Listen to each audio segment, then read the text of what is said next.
Hey guys, welcome to a new video. Like, comment and subscribe if you enjoy.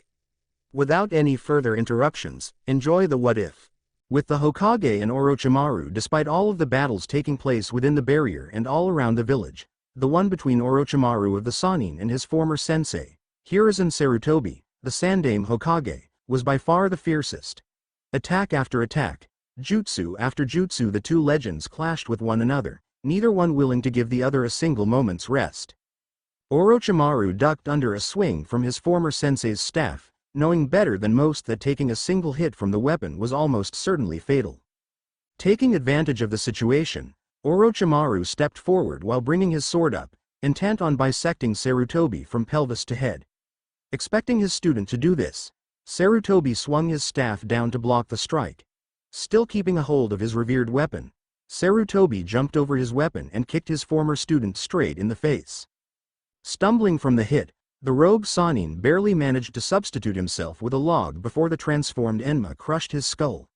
Dropping his staff, Sarutobi jumped away from the log he just destroyed, avoiding another attempt from Orochimaru to stab him in the back.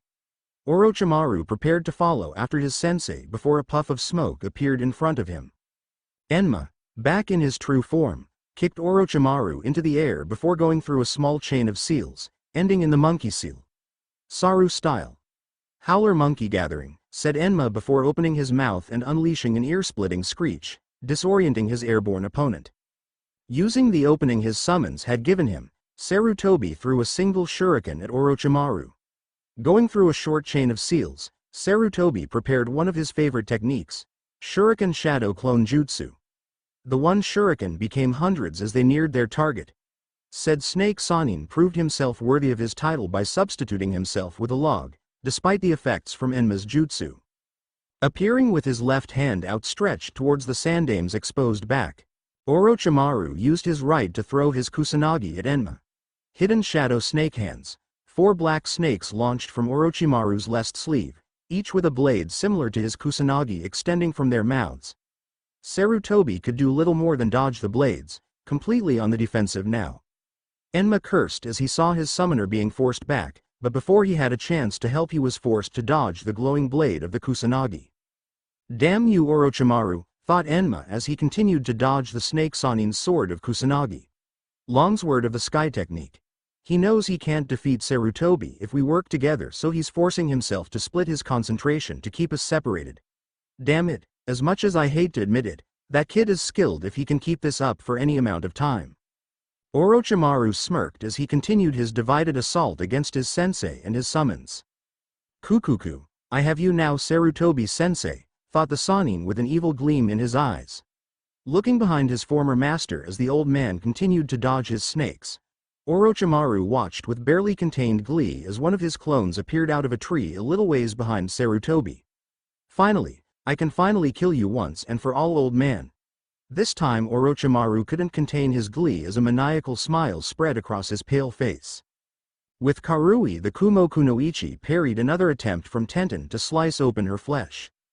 Stepping into her opponent's guard, Karui tried for a stab at Tenten's abdomen, only to have the Konoha Kunoichi jump back away from her. Using the small respite to her advantage, Karui reached into her pouch and tossed a soldier pill into her mouth. She sighed slightly as she felt her reserves return to their normal levels. Taking a look around her, she noticed that most of the Suna forces that had managed to get in this far had been either pushed back or killed. All around her though were Konoha ninja, some focusing on driving back the remaining invaders, while others worked to keep the daimyos and nobles safe. However, all of them would occasionally take a glance at her fight with Tenten. Now most people, ninja and civilian alike, would just brush off those looks as them simply watching their backs, making sure no one was attempting to attack them. Karui, however, was not most people. She had been raised from a young age to wield a sword, an art that required one to have a keen eye and to able to notice even the slightest changes in a person's stance or demeanor. She could tell that the Konoha ninja had taken immediate notice of her fight with Tenten, but none had even attempted to stop the bun-headed girl. In fact, she wouldn't be surprised if a few of them were hoping that Tenten would successfully kill her. It wasn't a surprising revelation, considering that between her and her teammates, only Yugito hadn't killed someone from Konoha that they knew about. Even if it was well within their rights to kill their opponents in the exams, That didn't mean that some people wouldn't attempt to get payback, like Tenten was now. God damn it, stupid Konoha ninja, thought Karui as she and Tenten charged to continue their fight. Even if I can kill this bitch, the second I do, I'll no doubt be attacked again, the redhead thought as she kicked Tenten away. But even if they don't attack me, a lot of Konoha's forces have seen us fighting, and I have no doubt that they wouldn't hesitate to lie about what they saw in an attempt to get revenge through political means. Jumping away from a horizontal slash from Tenten, Karui found her back pressing against the wall of the stadium. Cursing as she saw Tenten moving in for a finishing blow, the Kumos swordswoman threw a smoke bomb at Tenten's feet before jumping up onto the wall, the sun at her back. Tenten coughed slightly, but continued her run through the smoke, refusing to let Karui get away. Breaking through the cloud of black smoke, the Konoha Kunoichi winced as she felt something dig into the soles of her feet. A quick glance at the ground confirmed her suspicions. All around her, Makibishi's spikes were scattered, refusing to let her take another step. Where the hell did she go? Thought Tenten as she looked around her, her katana at the ready for any kind of attack. What she failed to notice was Karui forming a clone before the clone jumped down and landed so the stadium wall was at Tenten's back. Tenten whirled around just in time to see the clone draw its katana before taking a wide swing at her, Kumo style. Front beheading. A crescent blade of chakra flowed towards Tenten, forcing her to jump up onto the wall, lest she be cut in half. That move would be her last mistake as a familiar voice spoke up from behind her, Raiden. Tunneling surge. Multiple cracks formed on the surface of the stadium wall, originating from the point where Karui's katana stabbed into the cement. Tenten didn't have a chance to react as the cracks stopped just behind her and multiple bolts of lightning surged worth. The poor girl's screams of pain could be heard all around the arena as the bolts of lightning charred her clothing and left burns all over her body. Removing her sword from the stadium wall, Karui watched as the lightning ended and the unconscious girl fell to the ground with a small thud. With her opponent dealt with, Karui jumped off of the wall and towards where her sensei was fighting alongside Hayate. Landing next Darui, Karui immediately swung her sword, killing the Auto Chunin who had tried to get behind Darui. "Nice one, Karui," said the wielder of the black lightning in his usual laid-back tone. "Thanks, sensei." Blocking Asuna Shinobi's kunai with her katana, Karui used her own kunai to slit the man's throat. "I would have been over sooner, but I was attacked by that girl Tenten. Apparently she was in love with Neji and wanted revenge for his death." "We saw," said Hayate as he effortlessly sliced off the arm of an attacking shinobi. "Sadly we weren't the only ones. Many of the Konoha shinobi saw as well, and they'll no doubt bring the issue before the council to try for a political attempt at revenge." "My thoughts exactly," said Karui and Darui at the same time. Setting those thoughts aside for the time being, the three sword-wielding ninja focused back on dealing with the remaining invaders in the stadium. With Kakashi and Kurenai, "Kakashi, look out!" shouted Asuma as he killed another Auto Chunin. A little ways away, Kakashi was busy fighting a squad of Suna Junin. His was so focused on the Junin that he didn't notice as an Auto Shinobi moved to attack his blind spot. Before the Auto Shinobi could strike Kakashi, 4 black snakes appeared from a nearby ally and wrapped around the man. A kunai flew from the same ally, impaling the man's throat, instantly killing him. "I was wondering when you would show up, Anko," said Kakashi as he jumped away from the Suna Shinobi he was fighting. Going through a quick series of hand seals, Kakashi watched as a large fireball launched from the same ally, Fuden. Great breakthrough. A large gust of wind launched from Kakashi's mouth. The chakra-enhanced wind easily caught up to the fireball, feeding the flames and increasing its speed. The Suna Junins didn't have time to scream as the intense flames quickly turned their bodies into charcoal. Stepping out of the shadowed ally, Anko smirked at her fellow defector. "Nice moves there, Hitaki. That Sharingan of yours sure works fast if you predicted my moves from the shadows." Kakashi chuckled slightly before launching another Raiden Jutsu at an approaching group of shinobi. "What can I say? I've had years of practice." Anko merely rolled her eyes before turning to where her best friend was. "Hey Nai-chan, things aren't looking too good at the front lines. They're going to need all the help they can get." Kurenai nodded as she stabbed another Auto Chunin in the heart, easily catching the hidden meaning in her friend's words. "On it," said the Genjutsu mistress as she began going through a lengthy chain of seals. What she didn't see was a Suna Junin appearing on a nearby rooftop, a rarely used longbow in hand. Pulling a single arrow out of the quiver on his back, the Junin took aim at the vulnerable Kurenai. A small spiral of wind appeared around the arrow as the Junin channeled his wind chakra into the projectile. With a cruel smirk, the enemy shinobi loosed the arrow, watching in satisfaction as it sailed towards its target. Time seemed to slow as the lethal arrow neared Kurenai. The red-eyed beauty could faintly hear Asuma yelling for her to move while Kakashi and Anko tried to reach her. It was all for naught, however, as the wind-infused arrow easily punched through her torso, the wind chakra shredding her heart into ribbons. The last thing she saw was Anko's tearful face before the cold grip of the Shinigami claimed her soul. Anko couldn't believe what she was seeing. Her teammate, her best friend, her sister in all but blood lay dead in the middle of the dirt road. A small puddle of blood spreading from the hole her chest was the last conscious thing Anko saw before rage consumed her. Just as she was about to unleash the power of the cursed seal of heaven placed on her by Orochimaru, a second arrow pierced her right thigh, forcing her to the ground. Glaring up at the person who had killed her best friend, Anko watched as he loaded another arrow before firing it. The arrow met its mark on the snake mistress' forehead, tearing through her skull with ease. Kakashi could only stare in horror as he watched two of his closest friends die at the hands of the Suna Junin. As he watched the archer prepare to fire another arrow, this one aimed towards Asuma, something inside of the silver-haired shinobi snapped. Disappearing in a show of speed that would have Guy green with envy, Kakashi appeared behind the enemy Junin, his lightning-covered hand sticking out of the man's heart. Disappearing in another burst of speed, Kakashi appeared a short distance away from a group of startled shinobi. Thrusting his hand forward, a hound made of lightning surged forth, leaving behind a trail of blue lightning that remained connected to Kakashi's hand. Lightning Beast running jutsu, with a bark that sounded like a clap of thunder, the lightning hound charged into the group of enemy shinobi. One by one they fell to the powerful technique, either from being electrocuted or the beast itself ripping into them with its fangs and claws. Asuma fared no better than Kakashi at controlling his rage as he started to cut down the invading shinobi with his trench knives. A squad of Auto shinobi tried to flee only for the son of the Sandaime Hokage to appear in front of them, his right knife easily decapitating one of the fleeing shinobi. Before the severed head had even reached the ground, the enraged chain smoker had already felled the remaining three with a barrage of strikes that left only small portions of their bodies intact. His attention was drawn from the bodies he had just filleted to the sound of a raging wind not far from him. Being a master wind user, Asuma could easily discern that the wind was the result of a powerful Fudan jutsu. But that wasn't what caught his attention. No, what caught his attention was the faint sound of small particles, like sand of dust, brushing against each other because of the harsh winds.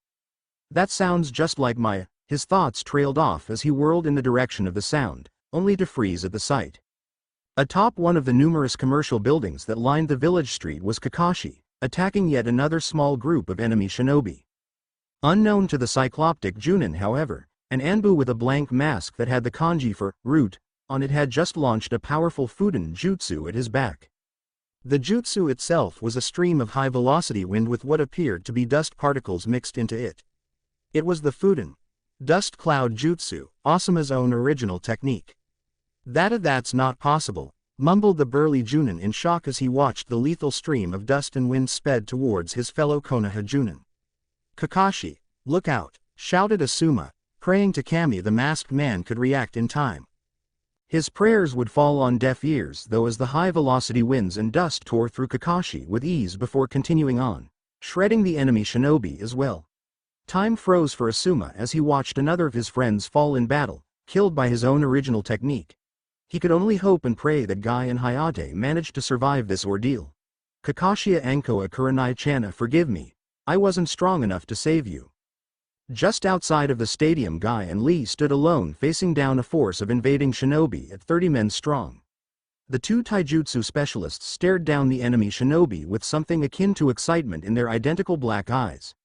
Yosh, Lee, if we cannot defeat these unyouthful ninja in less than a minute, then we shall run around the land of fire on our hands. Hi Guy-sensei, and if we cannot do that, then we shall climb up the Hokage monument with both of our hands tied behind our backs, shouted with flames burning in his eyes. Oh Lee, Guy-sensei. Lee, Guy-sensei. The two spandex-wearing shinobi embraced each other, a lethal sunset genjutsu appearing behind them. The Oto and Suna forces soon learned the consequences of looking directly at the genjutsu. Many of the weaker ones were driven to the point of suicide to rid themselves of the disturbing image forever, while the remaining ones were frozen in place, too terrified of the scene before them to do anything else. The two bowl-haired shinobi used the opening their little display caused and began to tear through the ranks of the combined Suna-Oto forces with renewed vigor. As he punched a literal hole into an Oto shinobi, Guy caught a glimpse of a silver streak landing on a nearby rooftop, shortly followed by two more blurs. Using a short burst of speed to appear next to his mini-clone, Guy used the momentum to deliver a devastating kick to the face of a Suna shinobi. "Lee," whispered Guy, his tone serious for a change, "it is time. As soon as we deal with these guys we need to fall back to the rendezvous point." "Hi, Guy-sensei," replied Lee, his tone of voice equally as serious. "What should we do if we are spotted by someone from Konoha?" Catching a punch with his left hand, the green-clad genin responded by burying his right fist into the man's guy. Throwing the unconscious man into two charging shinobi, Lee leapt forward, spinning in midair. "Leaf whirlwind," he said as his spin kick sent the two Suna shinobi crashing into a building. "Should we be seen? Let Kakashi or I handle it. You keep moving with Kurenai and Anko," said the prototype for green spandex shinobi as he jumped into a flip, coming down on a group of Oto shinobi. Dynamic action. Guy unleashed a barrage of punches and kicks at the group, each one landing with bond-shattering force. Looking up after finishing his attack, Guy saw that there was only one remaining Oto shinobi left standing. Noticing the green blur that was Lee rocketing towards the scared man, Guy took off towards the man as well, planning on ending this with one attack. As both sensei and student approached their final victim, they each jumped into a spin. Leaf coiling whirlwind. The poor man didn't have a chance to even blink as the two spin kicks impacted on his chest, launching him backwards with a collapsed ribcage. "All right, Lee. Let's start moving towards the rendezvous point," said Guy as the two vanished in green blurs, a silver, black and purple blur joining them. With Sarutobi and Orochimaru, Sarutobi cursed as he continued to dodge the blade-wielding snakes coming from Orochimaru's sleeve. Despite having resumed his training during the month-long period leading up to the finals, wanting to be strong enough to protect Naruto when he returned, the veteran warrior was tiring quickly. "Damn it, I can't allow myself to die now. I must protect Naruto when he leaves Kumo," thought the former god of shinobi, as he narrowly avoided being skewered. Just as he was about to attempt a counter that would hopefully buy him enough time to regroup with Enma, an all-too-familiar voice sounded behind him. "Time to die, Sarutobi-sensei," shouted the clone of Orochimaru, kunai poised to stab the elderly Kage in the back. Cursing once again, Sarutobi found himself with no chance to dodge as the blade-wielding snakes redoubled their efforts to run him through. The Hokage was saved though as another voice made itself known, Kumo style. Human buzzsaw. A human-sized twister of limbs and blades appeared out of the foliage, shredding Orochimaru's snakes to ribbons. The spinning form stopped on a nearby branch, revealing B in the opening stance of his Seven Swords dance. Before either Sarutobi or Orochimaru could respond to the arrival of the Hachibi Jinchuriki, another voice sounded throughout the clearing. "Raiden." Black Panther. A panther made of lightning darker than the night itself descended upon Orochimaru's clone, the powerful lightning-based technique easily destroying the weak mud clone. The original Orochimaru was brought out of his stupor as he narrowly avoided a hail of kunai. Calling his Kusanagi back with a twitch of his fingers, the rogue Sannin fell into a stance as multiple figures landed near the Hokage. He was only mildly surprised at the appearance of the Raikage Dodai, however when his eyes landed on a familiar pair of blondes he nearly lost all control over his emotions. He knew that his skill at using the impure world reincarnation wasn't at a mastery level yet, meaning that there was a limit to how powerful the people he summoned were. But even if they were in a weakened state, the aspects around their summoning should have made them impossible to defeat for the two Kumo genin. That the only signs of either of the blondes having been in a fight were a few cuts and scratches Naruto had was unnerving to say the least. Faster than a creature of his age should be able to move, Enma was behind Orochimaru, his hands clasped in the monkey seal. Saru style. Simian rage. Leaping towards Orochimaru's exposed back, the Monkey King unleashed a burst of intense flames while spinning into a forwards roll. The end result was a flaming simian saw colliding with Orochimaru, sending the snake summoner towards the waiting Hokage and Kumo shinobi. Thanks to his lifelong partnership with Enma, Sarutobi knew exactly what the old monkey was planning. Quickly forming two shadow clones, the three Sarutobis moved to intercept their former student. "Rakage Dono, above," said the fire shadow before he and his clones each unsealed a bow staff.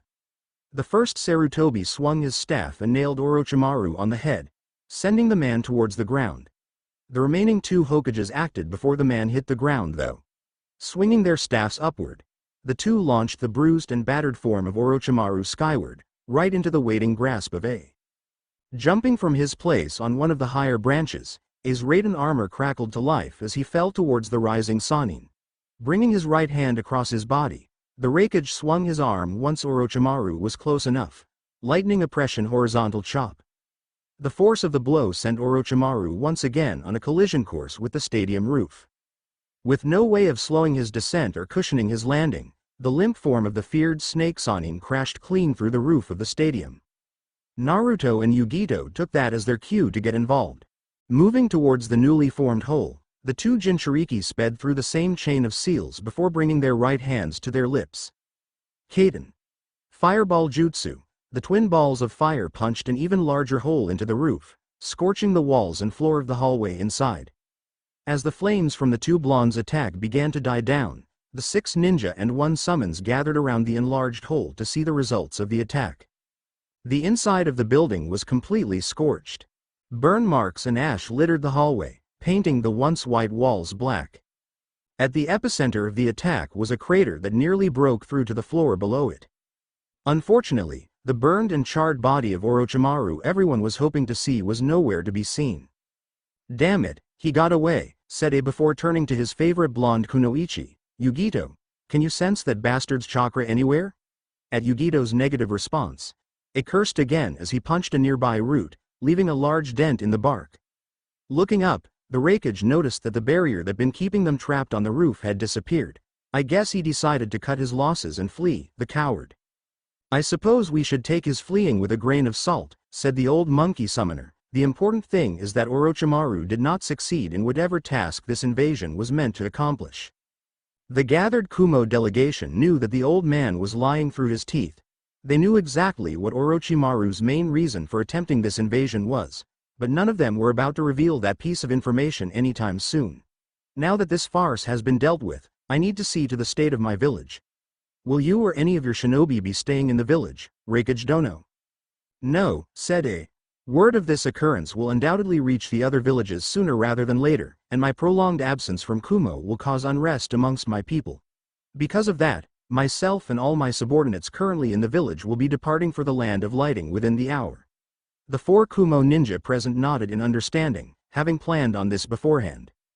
"Very well, I wish you a safe journey home." No one missed the meaningful glance the old Kage cast in Naruto's direction, and they all had to fight back a smirk.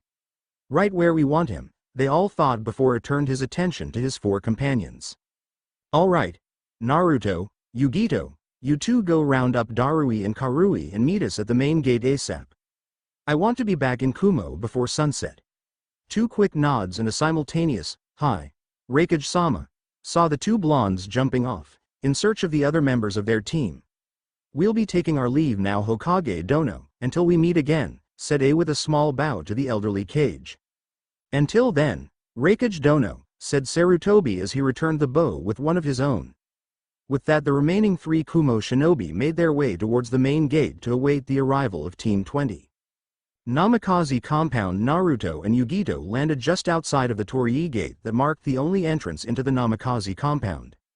Off to the side of the gateway stood 8 people, 2 of which were none other than Darui and Karui, along with 6, rather plain-looking Kumo ninja.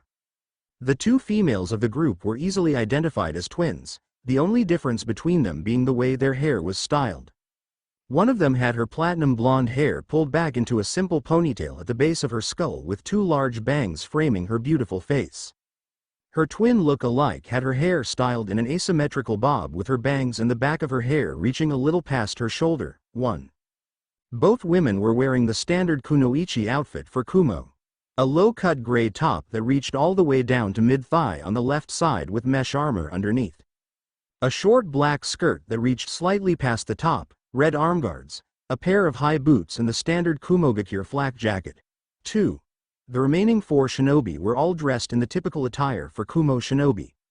3 of them had dark skin, a very common trait amongst the inhabitants of the Land of Lightning, while the last one was fair-skinned. All of them had dark-colored hair, each styled in a very nondescript manner, ranging from small ponytails to short and spiky. "Is everyone ready?" asked Naruto as he walked towards the seemingly empty space under the gate to his family compound. Everyone present nodded the affirmative with a quick chorus of "Hi." Placing his right hand on the invisible barrier that protected his home, Naruto formed a half-ram seal with his free hand and began to focus his chakra throughout the entire barrier. A few seconds passed before chakra started to visibly swirl around the perimeter of the compound before the entire place vanished without a trace. Panting slightly, Naruto walked over to a large scroll that lay on the ground where the house used to stand. Sealing the scroll inside of his jacket, Naruto turned to his team and his disguised siblings. Please tell me you have a way to disguise your voices." 5 of Konoha's most prominent Junin and one of their up-and-coming genin trying to leave the village in disguise will not go over well. "Oops. I knew I forgot to do something with that genjutsu," said the ponytailed blonde with a sheepish expression on her face. 2 quick hand seals and pulse of chakra later, the 6 disguised rogue Konoha ninja had their voices altered so that even Naruto couldn't recognize them. "Alright then, if everyone's ready we need to head for the main gate," Raikage-sama said. He wanted to be back in Kumo by sunset. With 8 simultaneous nods, the group of ninja vanished into the trees, leaving no trace of anything or anyone having ever been in the clearing. Konohagakure Main Gate A stood before the famed gates of Konoha with B and Dodai at his side as they awaited the return of Team 20 and the newest additions to Kumo's forces. Around them were 2 squads of Chunin each with a Junin commander, all standing watch over the gate. It was fairly easy for anyone, civilian and shinobi alike, to tell that each of them was tense from the invasion that had just been stopped.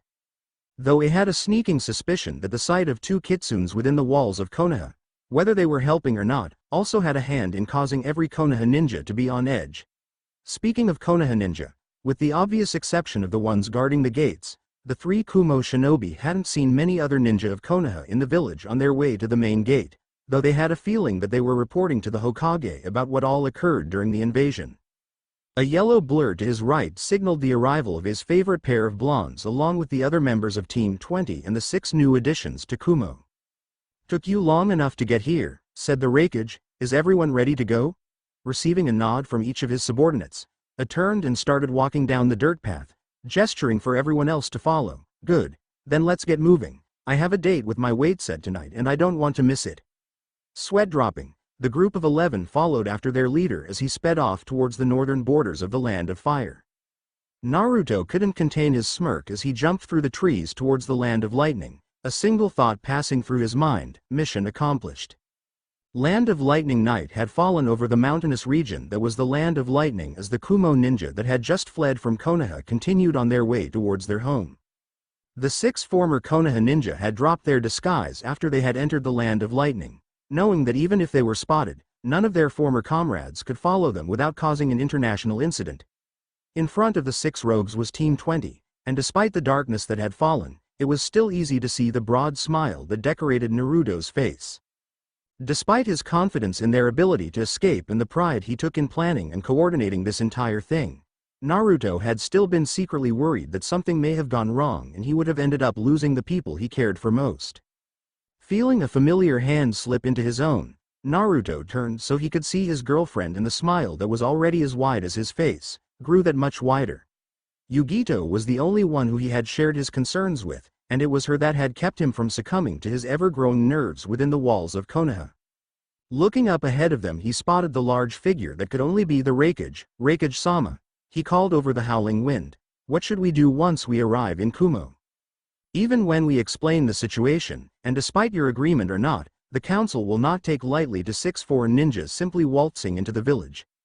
Everyone nodded in agreement with the young blonde's words, everyone having either first-hand experience in dealing with village councils, or having heard the stories from other people. "I'm well aware of that fact, Naruto," shouted the Raikage over his shoulder as he continued to jump through the trees, "but I've already got a plan for that.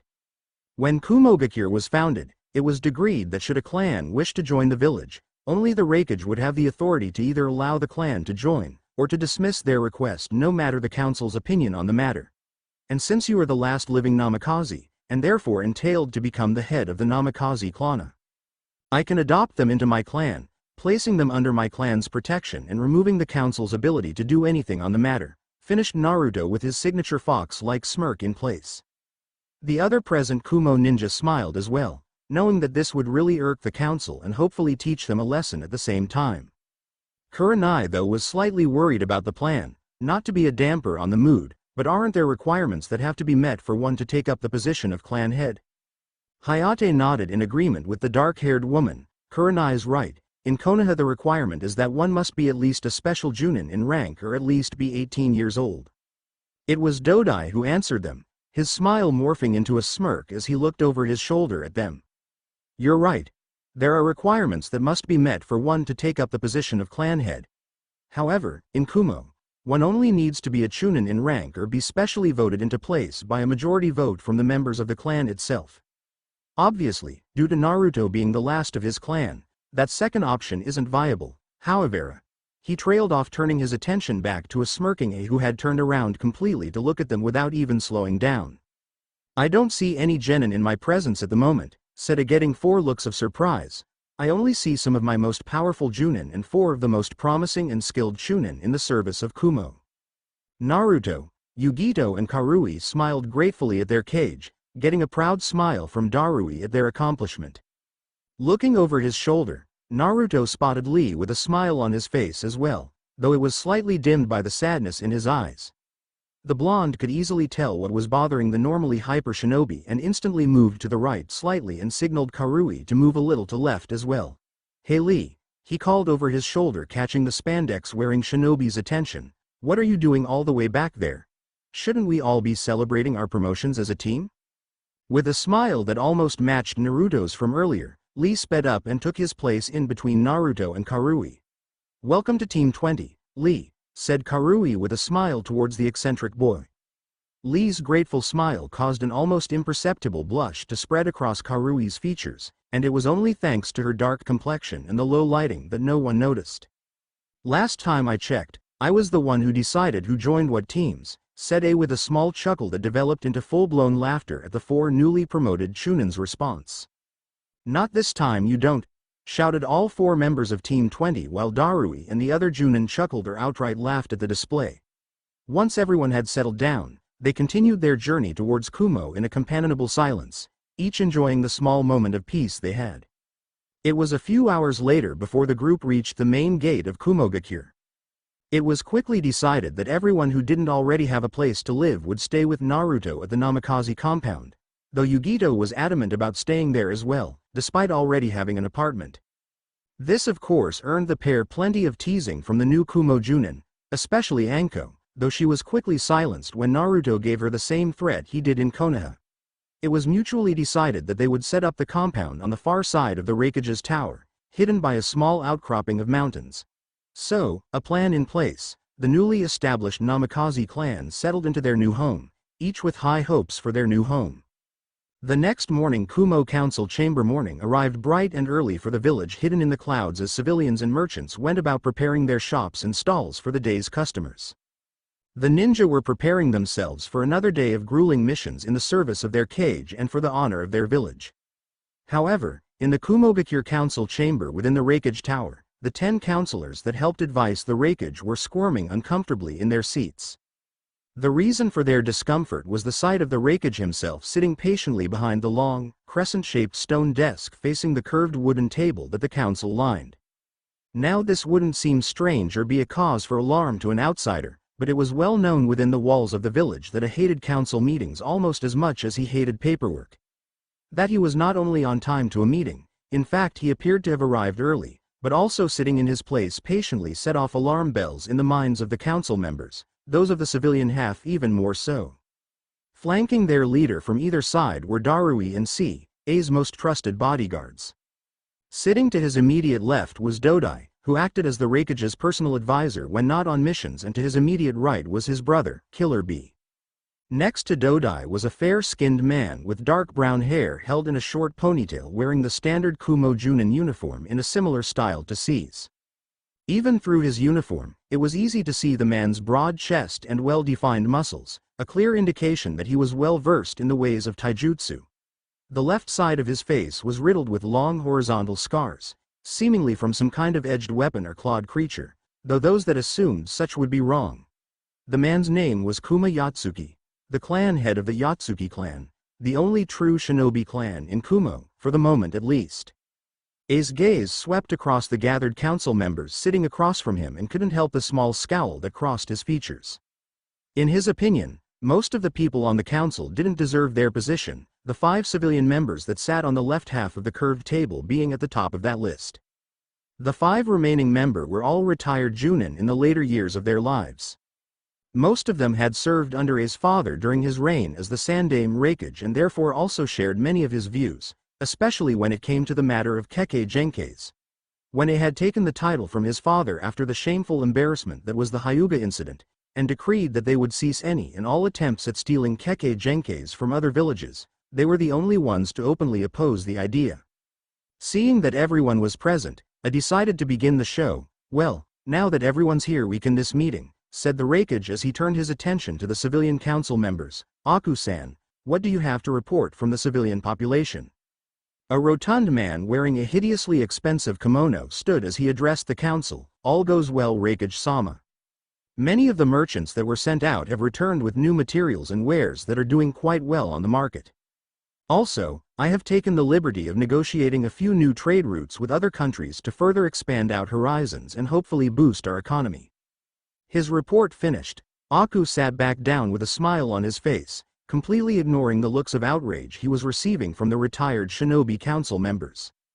He knew very well that he had no authority to set up such routes, but he knew that despite his odd behavior, it would probably just grunt about it and merely accept it. What no one else knew though, was that Aku used those new routes to help smuggle drugs and women in and out of the country, lining his own pockets with as much money as possible. Unfortunately for him, A was well aware of what he really used those routes for. Having discovered the paperwork for them, he had sent a few of his spies to find out as much as they could last night. When they reported back to him earlier that morning, he was livid. But once again, Naruto had come up with a plan to handle things, since despite the man's horrific dealings, the routes could still be used for their true purpose. Very well, now the report on our ninja population. Kenshiki-san, you have the floor. Thank you, Reikage-sama. A bald, dark-skinned man with a scar running through his right eye and wearing an older version of the Kumo Junin attire, minus the flak jacket, stood from his seat. A new class of students has just begun the academy under the tutelage of Rina Tsubaki. I have submitted a full roster of the students for you to go over at a later date, Reikage-sama. Our mission success rates have increased by 5% since you left for the Chunin exams, and we have been approached by a small handful of Chunin who wish to be tested for the rank of Junin. Speaking of the Chunin exams, began the lone female civilian, drawing the attention of the room's other occupants, though I still don't agree with yours and C-san's decision in not sending my daughter's team to the exams in Konoha. We are all most anxious to hear the results of the team that was sent. If I'm not mistaken, it was Darui-san's team 20, correct?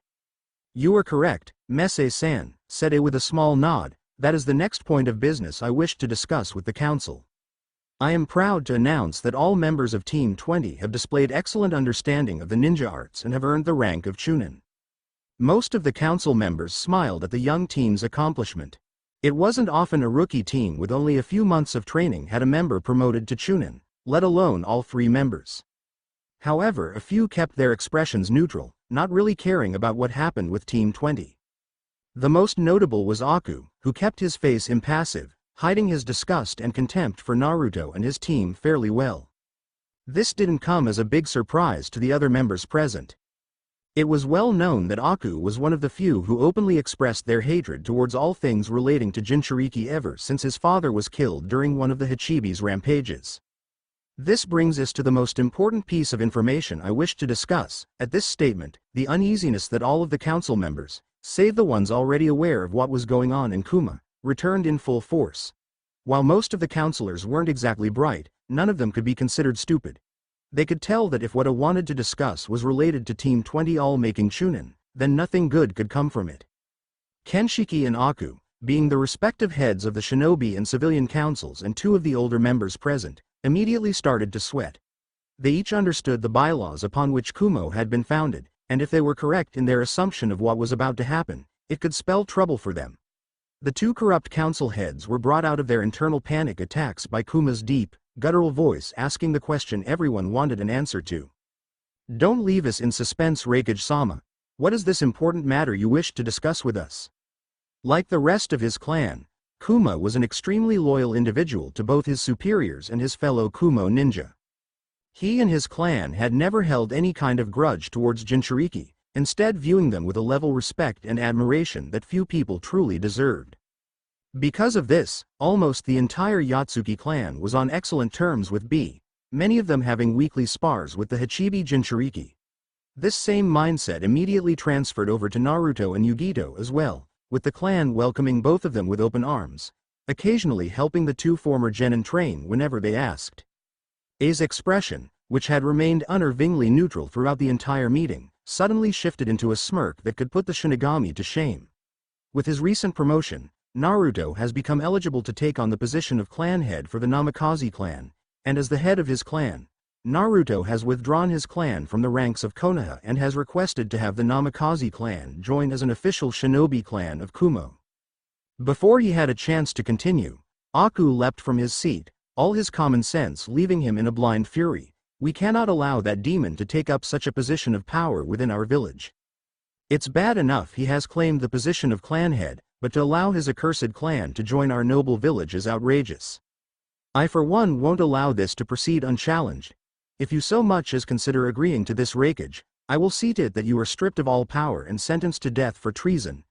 A collective gasp rang throughout the council as Aku continued to voice his displeasure with things. Disagreeing with the rakeage on an issue was one thing, but to openly threaten the ruler of the village in such a manner almost guaranteed one's execution. Before anyone else had a chance to react, a ninjutsu suddenly found its way into Aku's throat, killing the man instantly.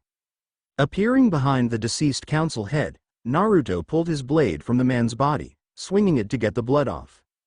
Seeing that a few of the remaining counselors were about to start ranting, Naruto spoke before they had a chance to gather any steam.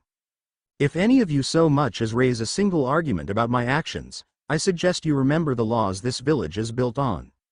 In the Kumogakure clan charter, Section A Decree 51, it illustrates that the rakeage is the only one with the authority to allow or deny a shinobi clan's request to join the village, and any attempt from anyone to prevent the rakeage from exercising such rights is tantamount to treason, not to mention the fact that this idiot had the gall to threaten the rakeage." Sheathing his blade, Naruto moved around the stunned council members and took up the seat next to a smirking B, greeting the man with a fist bump. "Well then," said A, breaking the remaining 9 counselors out of their stupor, "now that that is dealt with, we can get back to the matter at hand." Snapping his fingers, 2 Anbu appeared and took away the body of Aku. "Now then, as the Yondaime rakeage, I hereby welcome Naruto Namikaze and his clan as an official shinobi clan of Kumogakure." "Excuse me, Raikage-sama," said Kenshiki, "but as I understand it, Naruto is the last living Namikaze, and according to the clan charters, a clan can only be listed as a shinobi clan if there are at least 5 members of clan serving as active Kumo shinobi with a rank of Chunin or higher. Since young Naruto is the last of his clan, the Namikaze clan cannot be enlisted into our ranks as a shinobi clan, and therefore, he is not permitted to have a seat on this council." Though you couldn't tell by looking at him, you could almost feel the smirk coming from Kenshiki. While he may not have held any personal grudge against Naruto or the other 2 Kumo Jinchuriki, he did hold a grudge against anyone who he deemed a threat to the power he held. And that was exactly what Naruto would become should he be granted a place on the council. As a council head, he had a great amount of sway and political power at his disposal, power that he used to help pass any laws that could give him any extra amount of power and authority. But even with the amount of influence he held in the council, a clan head held even more than him. Other than the rakeage himself, only a clan head had the authority to question any laws that were already in place and bring them forward to determine whether or not they were truly just. While Kuma and the Yatsuki didn't really bother exerting that right, he knew that with Naruto's cunning and insight, The boy would spot any law that seemed even remotely unjust and bring it forward with the intention of removing it from the Kumogakure charter entirely. "I'm afraid you are misinformed, Counselor Kenshiki," said Naruto, his hands folded in front of his face. "Though I am indeed the last living namikaze in this world, I have welcomed a small group of 6 shinobi and kunoichi into my clan and granted them full rights as a namikaze. And since each of them is currently an active ninja of Kumo, courtesy of Raikage-sama, my clan meets all of the requirements necessary to be considered an active shinobi clan of Kumo." Gritting his teeth slightly at being outmaneuvered, Kenshiki attempted to backpedal and avoid drawing too much suspicion to himself. "My apologies, Namikaze-sama. I was not aware of this change. Though if I may be so bold as to ask, who are the people you have accepted into your clan? We will need their names and ranks so that we may add them to our records." Naruto narrowed his eyes at the man. Not even a few minutes into his time as a council member and he already had someone gunning for him. "Of course, other than myself. My clan consists of Kakashi Hitaki, Might Guy, his adoptive son Rock Lee, Kurenai Yuhi, Hayate Gecko and Anko Mitarashi, all of whom have denounced their loyalties and ties to Konoha and pledged loyalty to Kumo and the Raikage. Everyone that wasn't present at the Chunin exams currently had their jaws on the ground. 5 of the names Naruto had just listed were renowned everywhere in the elemental nations. Even to those who weren't active ninja, they were names to be feared and respected. Sputtering slightly, Kenshiki nodded in understanding while another member of the Shinobi Council made a note of the names to be added. Coming out of his slightly dazed state, Kuma addressed Naruto. "Well, damn Gaki, any other famous ninja you want to bring to the village?" he said with a chuckle, earning a smirk from Naruto. "If you would do me a favor, pass along a message to Gai-san. Tell him that anytime he wants a rematch for our last encounter, I'm available." "Of course, Kuma-san, he has expressed a desire for such a rematch himself. Whenever you two get around to having that rematch, I would like to watch. It would be a good experience watching 2 masters of taijutsu fighting one another." After a few more pleasantries between the people occupying the head table, the meeting got back on track. After a few long hours of debate over laws that were presented, the council session ended and everyone stood to leave. "Hey B, do you think you'd be up for a Jinchuriki spar? We haven't really had the chance for a serious training session since we began training for the exams." "Sure. Go and grab Little Miss 2 and I'll meet you guys at our usual spot," he said before jumping through a window, shattering it in the process. "B, you're gonna pay for that," yelled the Raikage while everyone else just looked at him with a deadpan expression. "Like you're one to talk," they all thought before shaking their heads and leaving. It wasn't long before Naruto reached the perimeter of his clan compound and the sounds of fighting reached his ears. Raising an eyebrow in curiosity, the blonde clan head made his way around to the training field and saw a green blur clash with a silver blur before they separated and revealed themselves to be Kakashi and Guy, both breathing a little heavy. Walking up behind his beautiful girlfriend and his other siblings that were watching the match, Naruto slipped an arm around Yugito's waist and pulled her into his chest. "Hey babe, what did I miss?" Shivering slightly at her boyfriend's breath on her ear and neck, Yugito answered, "Not much. After you left for the meeting, Guy started challenging Kakashi to all sorts of these weird tasks, until he finally caved and agreed to spar with Guy if he would stop bugging him." Naruto chuckled slightly at the young kunoichi's explanation. "I figured as much. Even when I was still living in Konoha, Guy would continuously challenge Kakashi to all sorts of competitions." He looked back towards the spar just in time to watch as Guy landed a solid roundhouse kick to Kakashi, sending him crashing into a tree. "Speaking of spars, B agreed to have a Jinchuriki spar with us at our usual place since we haven't had a good spar since we began preparations for the exams." "Alright, it'll be good to let loose again," said the Nibi Jinchuriki as she unwrapped her boyfriends from her waist and went into the house to gather her supplies for a spar. Turning to his siblings that were watching the spar, Naruto whistled sharply to catch their attention, inadvertently stopping Kakashi and Guy's spar. "Yugito-chan and I are going to have a Jinchuriki spar with B if any of you are interested in watching." "Count me in, Gaki," said Anko with a smirk. "It's not every day you get to watch 3 Jinchuriki go at it head to head." "Yosh, Anko-san is right. It will be most exciting to watch the 3 of you fan your flames of youth," yelled Guy with his signature, "nice guy," pose. Before his mini-clone had a chance to start ranting as well, Naruto sprinted into the house and grabbed a few extra supplies for the spar as well. A few minutes later, The blonde couple exited the house and left towards the training grounds they usually used to train their Biju's chakra, with Naruto's siblings in tow. Training ground 30 minutes later in all of Kumogakure, there were few places that the dedicated and terrain-hardened shinobi feared to go. The number of those places within their own country was few and far between, but there were 3 places in particular that commanded an aura of submissiveness from every person in Kumos forces. The Valley of Clouds and Lightning was one such place. Ever since the discovery of the valley's existence during the reign of the Nidaime Raikage, no Kumo shinobi that has set foot within the valley had returned, the only exception being the unpredictable Hachibi Jinchuriki, Killer Bee himself. The second place, if it was possible, was even more feared and respected than the Valley of Clouds and Lightning. Since the founding of the Kumo, the shinobi and citizens of the hidden village have cared for an ancient tortoise that has earned the moniker, the island turtle, due to its immense size. The back of its immense shell is covered in countless protrusions that serve as a natural layer of defense for the creature. Within this foreboding exterior is a lush animal paradise that serves as the home to numerous species of animals, each of monstrous size in their own right. It was for this reason that most of Kumo's forces were hesitant to enter the moving fortress, with the only exceptions being the most powerful of Kumo's elites. Though not feared in the same regard as its counterparts, Training Ground Zero was shrouded in even more myth than the valley and the island turtle combined. Serving as the Raikage's personal training ground, the field was situated atop the highest plateau overlooking the village. Surrounded by the strongest suppression and containment seals at Kumo's disposal, the field could contain techniques as powerful as the S-ranked Kirin, to a low-level Bijudama. It was here that Killer Bee trained when he first began to utilize the Hachibi's power, moving to the Valley of Clouds and Lightning when he became more proficient with his Biju's power, and finally gaining complete control over Gyuki's power within the inner sanctum of the Tailed Beast Temple on the island turtle.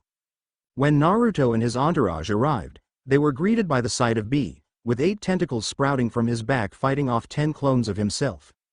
Knowing from previous experience that Bee would likely continue his training without ever noticing their arrival, Naruto and Yugito flared their Biju's chakra, effectively bringing the Hachibi Jinchuriki's attention to them. Dispelling his clones in a flash of lightning, Bee walked over to the new arrivals as the tentacles retracted into his body. "I was wondering you would get here," he said with a smirk towards the 2 blonde shunin. "Did you lose track of time while you were making out?" He laughed as the 2 red-faced blondes kicked him in the back of his head, much to the humor of the newly instated Kumo Junins. They all knew that Naruto and Yugito weren't embarrassed about their relationship, in fact they fell that much more in love with each with the passing days, but the 2 blondes were never really good at dealing with teasing. "All right. You 2 know the drill," said B as he led the 2 younger blondes to the center of the field, leaving the 5 new Junin on the sidelines. "We'll start out with version 1 cloaks, 1 tail each and work our way up. The only jutsu allowed are the ones our Biju have taught us in the basics, got it?" "Right," said Naruto as he closed his eyes in focus, along with the 2 other Jinchuriki. A few moments later, all 3 of them were covered in a transparent layer of red chakra each in the shape of the Biju with a single tail swishing behind them. Blood-red eyes snapping open, Naruto made the first move by launching himself towards B with a flying roundhouse aimed at the man's head. His kick was easily blocked by B's left arm, but before the Junin had a chance to capitalize, Naruto and Yugito performed a substitution with each other, forcing B to jump back lest he be skewered by Yugito's elongated nails. Not willing to let the 2 young Chunin get the drop on him like that again, B flashed through a quick series of hand seals, Ushi-Oni style. Raging Bison Charge. B's right hand began to darken as he focused even more of Gyuki's chakra into it. Cocking his right hand back into a fist, B punched forwards towards our favorite blonde couple, launching a dark large bull's head at the 2 Jinchuriki. Reacting with precision timing that was almost impossible to achieve, the 2 Chunin appeared next to one another, each speeding through hand seals. Kitsune Neko collaboration. Roaring Beast Twister. Releasing the controlled shape of their cloaks, Naruto and Yugito flared more of their Biju's chakra, shaping it to look like a small version of their beasts' heads surrounding them. Once they finished shaping the chakra, the 2 Jinchuriki, looking even more feral than before, locked arms before jumping towards the oncoming bull. Using their momentum, the 2 began spinning in midair, forming twister of red chakra with the fox and cat heads spear heading the attack. From their point of view on the sidelines, the 5 new Kumo Junin were having a hard time believing what they were seeing. They had each seen many things in their times as active ninja. They had even been in the reserve battalion when the Kyuubi had attacked Konoha, but never in all of their lives had witnessed a sight as spectacular, humbling and outright terrifying as the one taking place before them. That a human, no matter how skilled or powerful, could exert such a degree of control over something as powerful as a Biju was as overwhelming as it was humbling. They were each powerful in their own right, but none of them had any delusions that they could ever control so much power at one time. The fact that their little brother could use this kind of power without losing himself to it caused each of them to swell with pride. B meanwhile was mentally cursing the 2 blondes as he summoned even more of his tenant's chakra to help brace himself for the shockwave that was coming. Haven't had a chance to practice with Kurama and Matabi's chakra, my ass. Those 2 fucking devils planned this, he cursed as he watched the 2 spinning Jinchuriki collide with his attack. It almost wasn't a contest. His chakra bull held its ground for a short moment, before it was completely overwhelmed by the combined power 2 Biju. The resulting shockwave forced Kakashi to raise a wall of earth to protect everyone while B was forced to wrap himself with Gyuki's chakra to lessen the impact, though he couldn't prevent himself from being launched halfway across the field. Halting their spin, Naruto and Yugito jumped so that they were flanking B from either side, reshaping their cloaks to their usual forms. B unwrapped himself, revealing that he had gone up to 4 tails of power while Naruto and Yugito had 3 and 2 respectively. Not letting B have much of a reprieve, Naruto and Yugito sped through separate hand seals. Ending in the tiger sign, Yugito brought both hands up to either side of her mouth, Neko style. Immortal soul flame. Taking a deep breath, the Nibi Jinchuriki breathed out a wide midnight blue wave of fire towards the Hachibi Jinchuriki. With no other way to escape, B jumped straight into the air, letting the ethereal flames pass harmlessly underneath him. Unfortunately for him, that was exactly what they wanted him to do. Naruto appeared beside the airborne Jinchuriki, his hands inked by dark crimson chakra in the shape of 2 fox heads. Kitsune style. Kyuubi barrage, using his Biju-enhanced speed, Naruto unleashed a swarm of punches upon the Kumo Junin, who barely had time to amplify his defense. Clapping his hands together, B focused the Hachibi's chakra into his skin, hardening and thickening it against the onslaught of punches, Ushi-Oni style. Ox Ogre hide. The 2 airborne Jinchuriki kept this up even as they began falling towards the unforgiving ground. Never one to be idle in a fight, Yugito sped through even more hand seals before clapping her hands together, Neko style, animal spirit massacre. All around her, ghost-like beings, each in the shape of different animal, some of them deformed in some manner, began appearing around Yugito. With a silent command, the spirits launched themselves towards the still-falling Jinchuriki. Most of the spirits began aiding Naruto in his attempts at harming the resilient hide of the Hachibi Jinchuriki, while a large falcon spirit flew under Naruto, and despite its transparent appearance allowed the blonde to land on its back and carried him back to the ground next to Yugito. "Alright Yugito-chan, one last attack, let's put him down this time," said Naruto as he formed 2 shadow clones, each with a 1-tailed cloak. "I'll set him up, you knock him down." Without even waiting for a response, Naruto and his clones vanished in blurs of speed. The 3 Narutos formed a wide triangle around the area where B was going to land, each already speeding through hand seals. Kitsune style. Foxfire Delta barrier. Slamming their hands on the ground, a crimson line of fire sped across the ground, forming a flaming delta around B, and before the still occupied Jinchuriki had a chance to interfere, 3 walls of fire grew out of the ground, trapping him with a 3-sided prism of flame.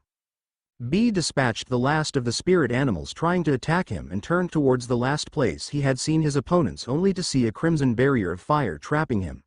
Son of A! He was interrupted as the top of the barrier dissolved, revealing Yugito above him with her hands on either side of her mouth. Neko style.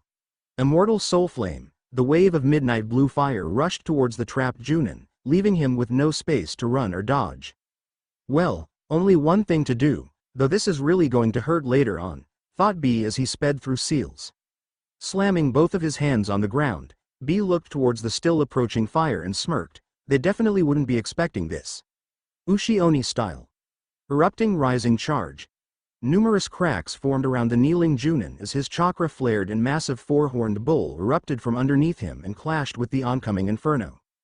The resulting explosion threw each of the combatants across the clearing, easily shattering Naruto's barrier as it went. B found himself buried halfway into a nearby mountainside. Yugito, who was still airborne when the explosion occurred, landed painfully in a few of the scarce trees on the plateau, while Naruto was thrown through Kakashi earth wall, which he hadn't lowered as a safety precaution. Speaking of said copy ninja, he along with the rest of Naruto's siblings found themselves either stuck under the rubble of the wall or stacked on top of each other in the case of Anko and Kurenai. "OWWWWW, my head," said Naruto, his cloak having dissipated in the explosion. Looking around he noticed his siblings all had swirls in their eyes, almost as if they had been spun around by a tornado. A few yards away, Yugito was climbing out of the tree that caught her, nursing her very sore back. "Fuck, screw your head Naruto-kun. My back is killing me," said the Nibi Jinchuriki as she walked over to her boyfriend and leaned into him to take some of the pressure off her back. Rubbing gentle circles into his girlfriend's back, getting a soft purr from the girl, Naruto whispered in her ear, "Don't worry Yugito-chan, once my head stops pounding I'll give you one of my special massages." "Oh, I'd like that," she said with a sigh as she watched B walk up to them, wiping the remaining dirt and rubble off his flak jacket. "Well, that was fun," said B, acting as if he hadn't just blown each of them to Kingdom Come. "Easy for you to say B," grumbled Naruto, "you had your hardened skin to help take the blow. The two of us didn't exactly have that luxury." "Oh quit your gripping," said the Junin with a wave of his hand, "let this serve as a lesson for you too. You need to focus a little less on offense and incorporate some defense into your fighting styles." "I do have a defensive style you jackass. You're the one who doesn't let us use any elemental jutsu that don't belong to our Biju, and all of Kurama's techniques are offensively based," shouted Naruto only to immediately regret it as his head started throbbing even more. "If I didn't know any better, I'd say you were complaining about me not having any defensive techniques," said Naruto's ever-present companion. "Oh shut it you overstuffed furball," thought Naruto, causing his tenant to growl, increasing Naruto's headache even more. "Okay I'm sorry. Sheesh, you are so sensitive." Before Kurama had a chance to respond to that, Naruto cut the connection and refocused on the outside world. Noticing his siblings slowly picking themselves up, Naruto smirked as each of them seemed to nursing their own injuries, and they weren't even in the fight. "Did you all enjoy your dirt nap?" he asked, smirking as they each shot him a dirty look. Just as they were about to start making their way back towards the Namikaze compound to recuperate, an Anbu wearing a dark yellow mask with a single, white bolt of lightning going down the middle landed in front of them. "My apologies, Namikaze-sama. But Raikage-sama requests your presence at once. Someone has arrived and requested an audience with you and Raikage-sama." Naruto narrowed his eyes in confusion. "Do you know who has requested this meeting, Anbu-san?" The twitched slightly, the only indication everyone needed to know that something wasn't right. After a moment of silence on the Anbu's part, the man looked at Naruto through the eyeholes of his mask. "The one who has requested the audience is Jiraiya of the Sannin himself." Thank you for watching. If you enjoyed the video be sure to like, comment and subscribe as well as checking out the author on fanfiction.net.